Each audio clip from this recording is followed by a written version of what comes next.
I think one thing about this process from being a beauty marketer to being a toy marketer, it's reminded me that I used to be a kid. And I think all the great experiences that I had that I haven't thought about, and how I used to believe that I could do anything that I set my mind to. Welcome to another episode of the Growth League podcast. I am your host, Caleb Clark, and today I have the privilege of talking to Drew Vernon, who is the marketing director at Tonies USA. He's been there for a little over 3 years now, led the brand and led its marketing launch rather into the US. Has directed the development of Meet the Tony Box and Tony Time. These are exciting campaigns that I'd love you to tell us a little bit more about. And based on our earlier conversation, Drew, you're a big believer in what the product is, what it stands to be, and the impact it's making on kids and families. I have firsthand experience of how magnificent this product is. You were so gracious to send me one up to Canada, even though it's not yet available in Canada. So I really appreciate that. My daughter's favorite Tony is actually the little coach hippopotamus, talking about exercise and mental health, and they talk about different personal mantras, and it's just been an amazing product so far. So thank you very much for that, Drew. Welcome to the show. Thanks for having me. It's great to be here, Caleb. So can you add a little bit more about yourself as a marketer, as a marketing leader, your journey to Tony's? Introduce us to you and to the brand. Yeah, sure. So I have always been interested in business and marketing. I graduated with the general business degree, wanted to get into marketing. It's right during the housing crisis, 2008. Couldn't get a marketing job, so I took a job as a broker with E-Trade and wasn't very happy there. So I did that for a couple of years, went back to school to get my MBA in brand and product management. And upon graduating with that, I went to Cincinnati and I worked for Procter & Gamble, and I ended up working in the beauty CPG sector for a number of years. And I learned a lot about marketing. That was all great. I launched new products, but I got a little tired of trying to sell $5 bottles of lotion and $7 tubes of mascara. And I got tired of debating the difference between the word moisture and the word moisturization. And I told myself, I can't do this for my entire career. I want to do something more fun. I want to do something more impactful. I want to do something that I'm excited about. So I ended up having an opportunity to go to one of my childhood favorite brands, Lego, and manage the preschool business. And that's kind of what kicked off my journey into the toy space, and also into just being an advocate for childhood development. And that's formulated into a variety of areas, including, reducing screen time for kids, promoting early childhood literacy. I spent a few years at Lego, and then, as you mentioned, came to Tony's to help with the US launch, and that's where I am today. Why is your heart centered around kids and child development? I think one thing about this process from being a beauty marketer to being a toy marketer, it's reminded me that I used to be a kid. And I think all of the great experiences that I had that I haven't thought about, and how I used to believe that I could do anything that I set my mind to, and that I could actually create new things. And that's the spark that has reignited in myself. And that's my desire to share with kids today, because kids are growing up in a very different world than I grew up in, and it scares me. And so I'm trying to do everything that I can to make sure that they have a good child experience, because they're going to be adults someday soon.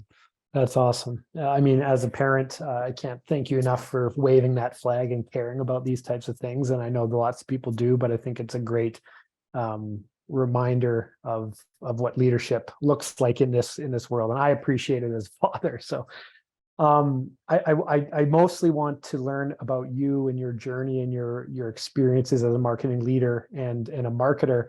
But I do want to make one more comment about the product itself. And I can't stress it enough how actually amazing it is. Like, you get toys and stuff for your kids and they're cool for like 15 minutes and but then they're shelved. This thing is amazing because all these things you talked about, reducing screen time, it is 100%. I've had it for like less than a week, and it has drastically reduced her desire to look at the TV. She knows almost every song from the dinosaur, the hippopotamus. She already knew Maribel and Canto, but it sits on her night table now. She's very good at like letting it do its 45 minutes and then stop. And it's a fantastic product. It's unbelievable. So if you're listening to this and you're in the States, buy them like now. If you have kids, it's an unbelievable product. So I can see where some of the enthusiasm comes, from you in talking about the product. So very good. Drew, as a marketing leader at Tonies, what would you claim to be your superpower that you bring to the job every day, or 1 to 2 superpowers that others would say, this is his superpower? I think I have recently adopted a new mantra, which is every day you have to wake up twice. The first time you wake up is just open your eyes, shower, get dressed, go to work, clock in, clock out, do your tasks, collect your paycheck. I think anybody can do that at any job. What I try to look for is what's that next level. If I'm doing something that I actually care about, I'm going to go above and beyond. And that's my second awakening every day, is that I'm not just doing this so that I can pay my mortgage, or even that I can just sell product, which is what I get paid to do. I've truly come to believe in what I'm doing, and that kind of fuels me with going above and beyond. And I guess some would call that a superpower. It's amazing. How do you try to impart or encourage that type of mindset thinking amongst team members or colleagues that you work with?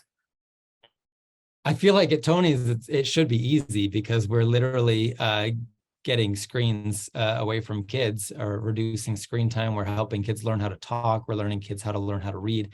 We're teaching them the storytelling process, why storytelling is important in becoming the heroes of your own stories. Like if you can't jump onto that as a Tony's employee, then I feel really bad for you, because it's easier at a company where the mission is so apparent. Right. I think the challenge is finding that for any given company or category or industry that you work in.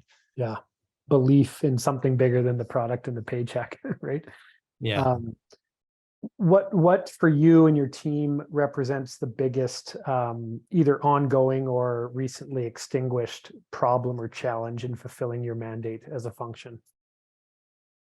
I think right now it's growth. How do we grow? How do we scale? How do we make this from a startup? I came on in 2020 during COVID lockdown, and it was literally the beginning of remote work. And so I was sitting here with a team of 5 or 6 people trying to prepare for launching a product that was going to get kids off of screens. And I was sitting, on Zoom calls for 8 hours a day. So we're going from that to going, full chain in Target, launching a presence in Walmart in the fall. And that's not easy to transition. So I'd say that's the challenge is just to keep up with it all. Yeah. And we didn't mention this before, but I want to bring it back to it. What was the very quickly, what was the origin story of the box? Like, why did this come to be? Who created it? What, because it's like nothing I've seen. No, I'm sure there's competitors, but tell me about that. Yeah, originally we're from Germany. We were started by a couple of dads in Dusseldorf. They met on the board of their kids' preschool, and they noticed that their kids' teacher was using a CD player to play different songs and stories in the classroom. And they thought to themselves, CDs are ancient technology. They scratch and they break, and young kids can't really use them on their own without adult supervision. So that's what gave them the inspiration to create a figure-based system where it's a toy, it's a tactile, thing. It's a figure, a collectible figure, but when you put it on a Tony box, it will play audio content. It will play a song or story. And how do you take that audio system and take the navigation in a way such that it doesn't have to be screen based, or the kids don't have to stare at a screen to do it? And so that's why everything is designed to be tactile and intuitive for a young child to operate independently. Yeah. Well, that shows up very clearly. Back to the challenge about growth. Can you get specific with some of the levers that you feel that you have to pull without, going too deep into divulging information about your strategy? But like, what are some of the strong beliefs you have in terms of the proper levers to pull to kind of fulfill this growth vision? Yeah, have the benefit of having a good product that is kind of universally wanted and needed by our consumer target, meaning, parents of kids, ages 2 to 5. Mm-hmm. And then once you have a desirable product, it just becomes a question of awareness and demonstration. So I'm doing my best as a marketer to get Tony boxes into the hands of children, Yeah. so they can play with it, so they can touch it, so the parents can see the magic of it. And that's really the hardest, and not the hardest, but the most pertinent job of marketing it. Yeah. How much of the growth strategy is tethered to acquisition or purchase of the actual box versus tapping into the customer lifetime value associated with collection of more Tonys? Is that kind of a 50-50 mindset, or how does that work? I can't speak to the specific split, but what I can say is we consider ourselves to be a blades and razors model, where Tony Box is your introduction into the brand. It's a platform and a system. So as a child grows, their content desires and interests will probably also change. And so we can actually start as a white noise machine for an infant, play lullabies or nature sounds to help them sleep.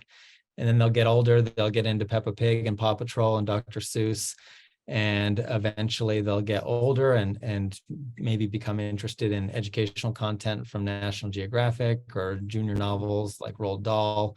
And then we have our creative Tonys, which are the blank ones that kids can create their own, songs and stories. So there's really something for a variety of age groups. That's awesome. As it relates to your team, obviously, as you scale, more team members will come on, and maybe internal team members or partners. What has been your approach to building teams, motivating them, empowering them, and getting them all aligned in the direction of whatever the North Star is?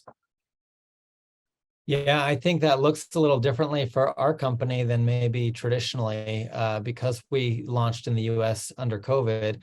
We built ourselves as a completely remote company. And so we're all using screens and technology to manage the team, which offers a lot of benefits and efficiencies, but also presents some challenges. And one of those challenges is just keeping transparency and communication alive and well. Yeah.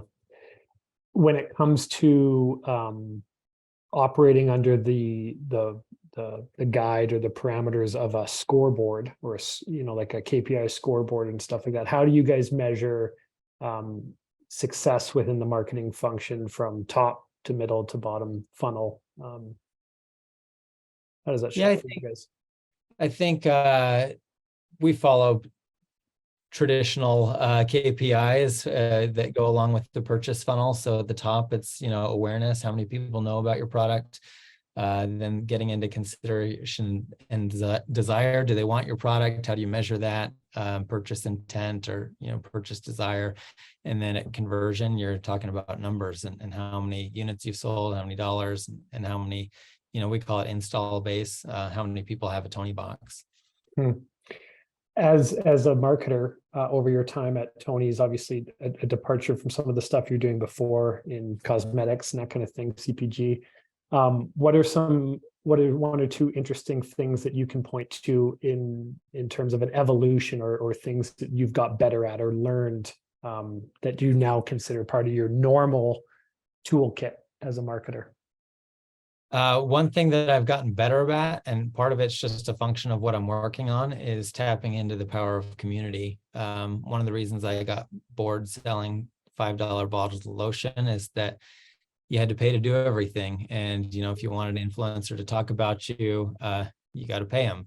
And if you want to run a promotion, you got to pay for it. And if you want to increase your volume, you got to discount it. And it's just all very transactional because nobody inherently cared about, Jergens body lotion versus Aveeno or Right. Vaseline or anything. The Right. nice thing about Tony's is that we're building our own category. It's a fun brand. We've got recognizable characters. We've got also, the who's who of licensing with Disney and PBS and Nat Geo and all of that. So we borrow the affection of well-known characters, Mhm. and people care about it. And when people care about something and the mission, you can actually do a lot more with the community, and you can actually use the community to help share your brand with others. What are some ways that you, or a way as an example, that you have leveraged and tapped into the power of community for the brand? I've got an ambassador group called Tony's on Foot. These are people that don't just like the brand, but they're actually willing to go on foot to share it in their community. So they're going into their public libraries, their children's schools, they're setting up Tony boxes, they're demonstrating it, and they're doing all of this free of charge because they believe in the mission. And I'm not paying them to do this. And they're, using their time off work, and they're, strapping the kids in the car. And it's really an amazing thing that they'd be willing to do it just for love of the brand and the mission.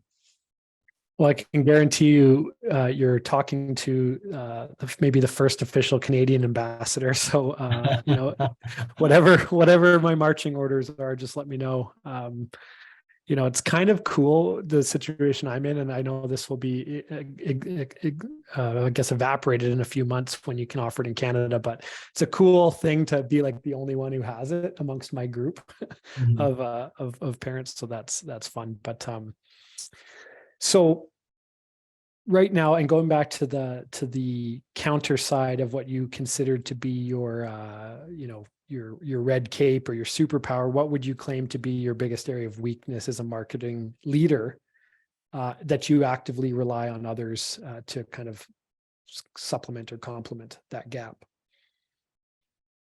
I think I probably try to take on too much, and a lot of times I'll start a project based on the vision of it and not the pragmatism of it. And so I've taken off more than I could handle on more than one occasion. I think the more experience I get, the more discretion I need to say, hey, ideas are awesome and sexy and fun and might even be great ideas, but like you can't do them all, and you have to prioritize, and you have to just say no or not yet to most ideas.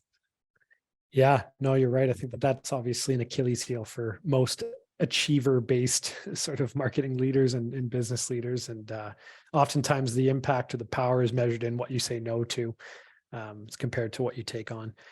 Going back to your experience with CPG and cosmetics, you learned at some point that it wasn't where your heart was, but you probably continued on for a period of time after having that realization. What words of advice or recommendation would you give to other marketing leaders out there that may find themselves in the same situation where, they love being a part of a team, leading a team, but they don't care really, if asked, about the product? What do? Do you actively try to leave, or do you make the best out of the situation you have? There's a lot of people in our audience, I think, would claim to be in that state. So what are your thoughts? Yeah, I think that's a little bit of a tricky question, because one might say, you can find passion in anything and you should look for the good. And that may be true. And if that is your fix, and that, you can get it. And I don't mean to disparage, cosmetics or lotion or anything, because that might be like your thing. And if it is, that's great. Like we need soft and supple skin. Like that's not a bad thing. But if it's like pestering you and nagging at you and you just can't get to it, like go find something else. Like, the world is wide and there's so much opportunity, whether it's being an entrepreneur or finding another company or starting a nonprofit. And like a lot of that is easier said than done because it's really, really hard. But if you have like that itch, like the itch is what will fuel you, and you will land where you need to be. And maybe that's a little woo woo, but like that's what I truly believe is, like if you have an itch and you want it to happen, like you'll find a way, and that will be within the constraints of your current situation. Yeah. No, that's great. Do you guys work with a combination of internal team members and external partners in the marketing function? We do, yeah. We work with licensed partners. We work with creative agency partners. We work with, press agencies. We work on with media agencies. We've got a pretty big crew. It's a topic that I consider to be pretty evergreen in terms of what I talk about, but what's been your approach to facilitating the best possible relationship, getting the most value out of the partnership, and maybe speaking more so to what you believe your role is as the client, quote unquote, in the facilitation of the perfect marriage, if you will?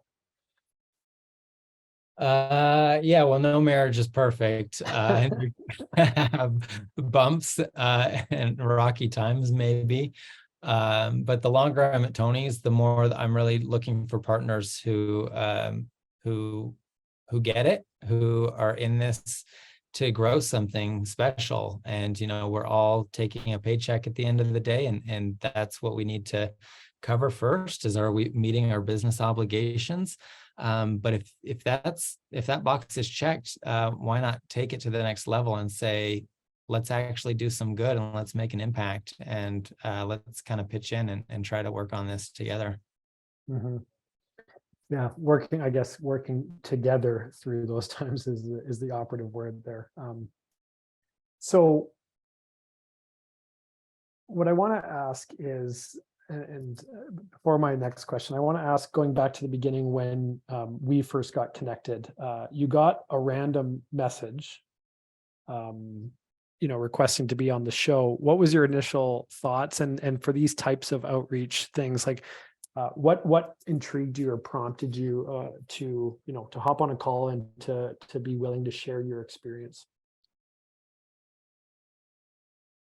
I think I've gained an appreciation for audio and just having a conversation, because I do spend a lot of my day on Zoom. And even, when we're on Zoom, if that's the only thing that you're doing, that helps you like further the conversation. I feel like we live in a world of multitasking so much that we have too many things to do and too many things to like look at. And one thing I like about podcasts is that, people are usually listening to these when they're driving or they're working or they're running or they're doing something else, but they are able to listen to what's being talked about. And so for that reason, I think the medium is underappreciated and underdeveloped, and that's exactly what I'm kind of doing with Tony's, but for kids. And so there's a lot of alignment between the product that I sell and the way that I want to talk to people about it.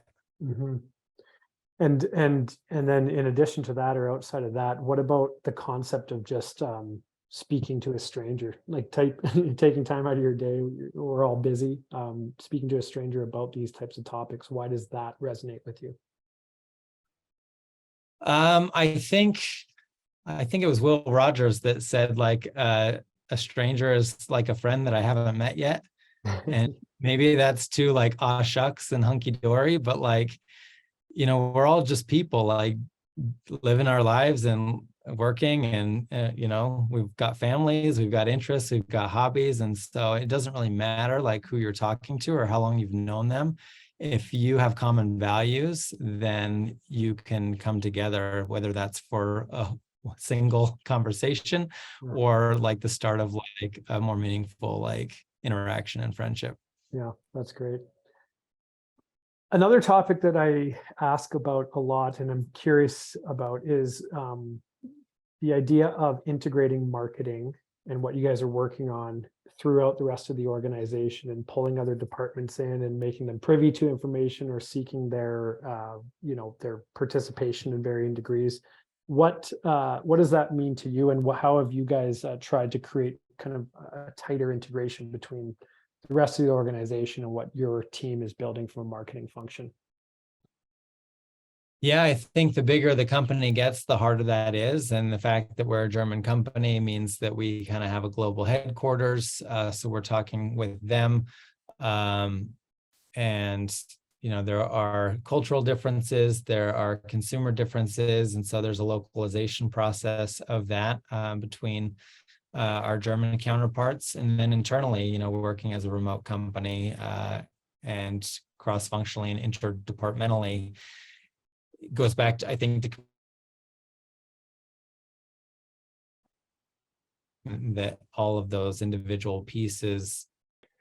So because lots of companies and marketing teams are like you, in the same boat as you, whether remote workforce, different time zones, different cultures, that kind of thing, what has worked really well for you, and how have you facilitated sort of a smooth way of working in this reality of not being right next to each other? Yeah, I think that's a bigger conversation I've been hearing a lot about with post-COVID and companies trying to get their employees back to the office and settling on some sort of hybrid model. So we don't really have an option for that, since everybody lives far away, but we do try to come together with frequency, either as an entire team or as departments.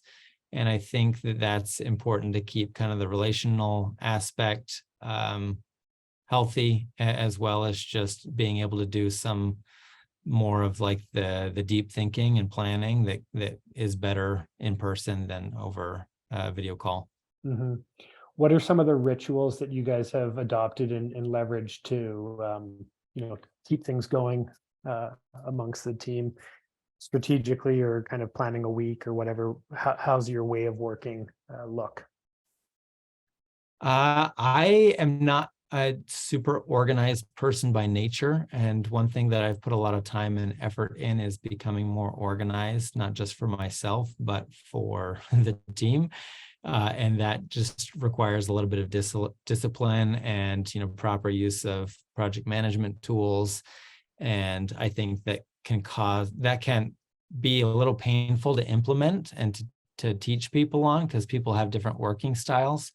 But if you can come up with a way that works for the team, you can reduce the amount of swirl and just kind of the rework that inevitably comes from lack of cohesion. Yeah. Is there somebody on your team, you don't have to name them, but is there anyone on your team that provides that rigor and that sort of organization amongst the team, and do you lean on them to leverage their strengths? Yes, we do have those people who are much more organized and more on top of, the day-to-day than I am. That's great. Another topic that comes up with marketing leaders is budgeting.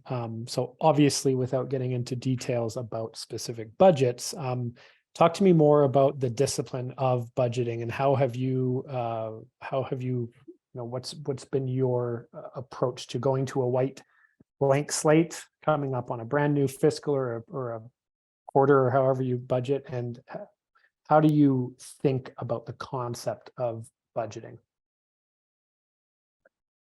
I think it's a complex topic for sure. I think usually starting from a template of what has worked in the past is a good place to start. What did you do this year? Do you want to do that again? Was it worth the cost? What didn't work maybe? What are you going to try next year? Some of my classical training has kind of taught me on like the 70-20-10 model of, 70% tried and true, 20% kind of emerging, and 10% just wild and crazy.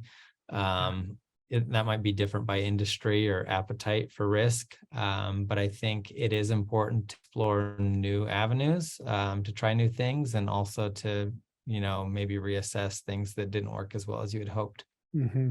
Yeah, I know that. I've never heard of the 70-20-10, but it makes sense. Like, reserve some time for, especially in your industry with your product, reserve some time for just kind of wild thinking, because you never know what comes out of that. And probably makes the team feel good too, that there's some allowance for that, I'm sure. My problem is I live in the 10%, like in my like my nature. I was going to ask you, where do you live?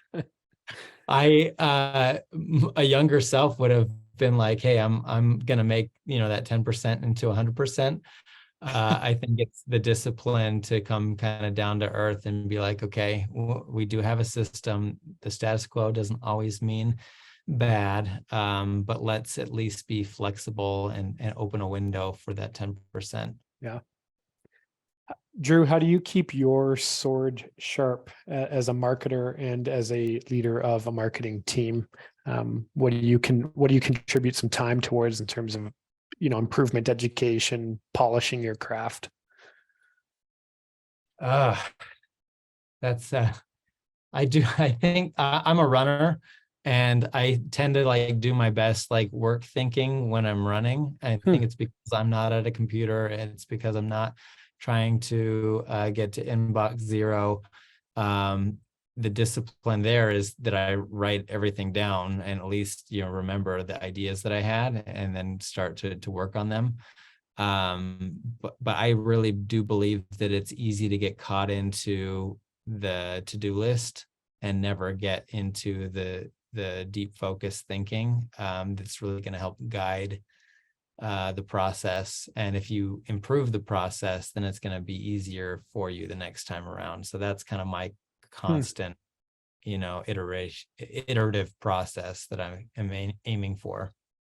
Is there any content or people or literature that you go back to time and time again to kind of create your approach, or are you kind of all over the place as it relates to outside influence?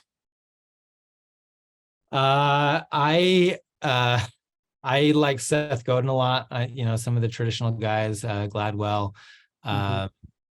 I listen to those, Tim Ferriss, kind of on the more like existential side of things. I have been reading, a variety of different kind of philosophies, and I'm into an Eastern philosopher named Gurdjieff right now.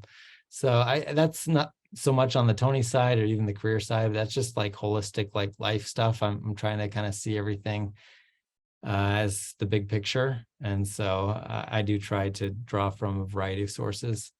I mean, wouldn't you say that kind of stuff, though, even though not totally aligned with the job or with the brand, don't you think that influences so much your approach and your effectiveness?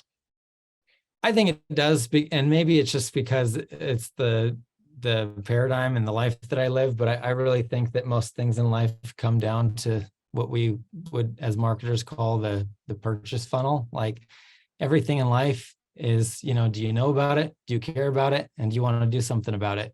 And so that's awareness, consideration, and conversion right there. And I think a lot of things apply back to that model.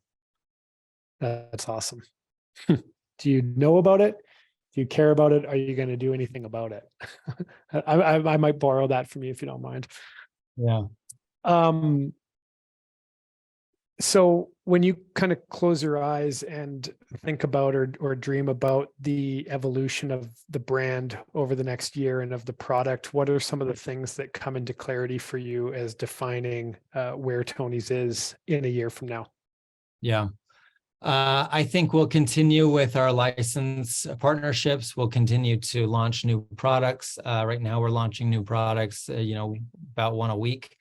I also mentioned creative Tonies. Those are the ones that are blank. I think there's a huge opportunity to further explore that to help kids become creators. And so I'm working currently to bridge what I call the creativity gap, which is how do you go from a blank canvas or a blank Tony to a story or a content Tony, and what's the process of storytelling? How do you get somebody to become an author so that they can create?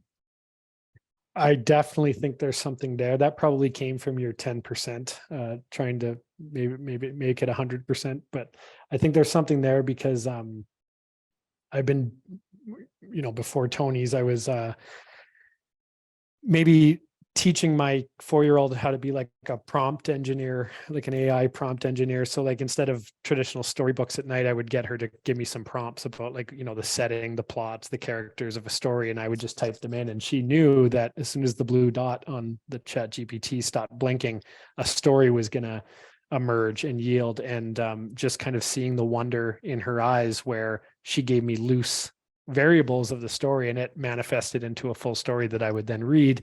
It just kind of maybe blew a fuse in her mind a little bit. And so I think that there's something very interesting there. Have you Yeah, done that with definitely. have you done that with your kids yet? Done any prompt engineering or AI storytelling? Not with AI. During COVID, I started a podcast with my 4-year-old. She was 4 at the time, and just started giving her prompts like you were saying. And I took it kind of from the improv mantra of yes and just started telling stories together. So I think that's a great exercise for kids to learn and appreciate. That's amazing. That's really cool. Maybe my last question here, because I could talk to you about this for hours and hours, Drew. And it's not like a proper sort of conclusion question, but I am curious about how AI is being considered in your team, in your organization right now, and is it being leveraged? And if so, what's an example? That is a big question, very topical. There's a lot you could talk about AI.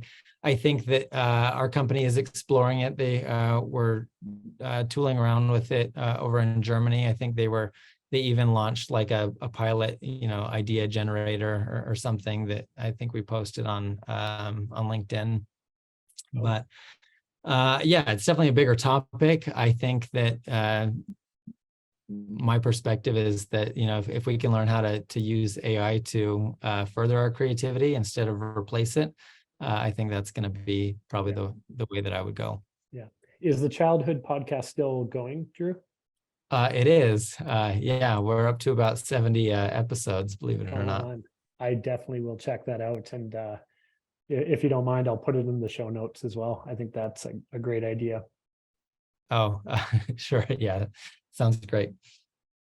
Well, Drew, thank you so much. I really appreciate you sharing just a little glimpse of your world and your approach and your experiences, and love the product, love what it stands for, what it's all about, and just want to encourage you. Not that you need any more encouragement, but just to keep going and keep this mission top of mind as you do your work together as a team.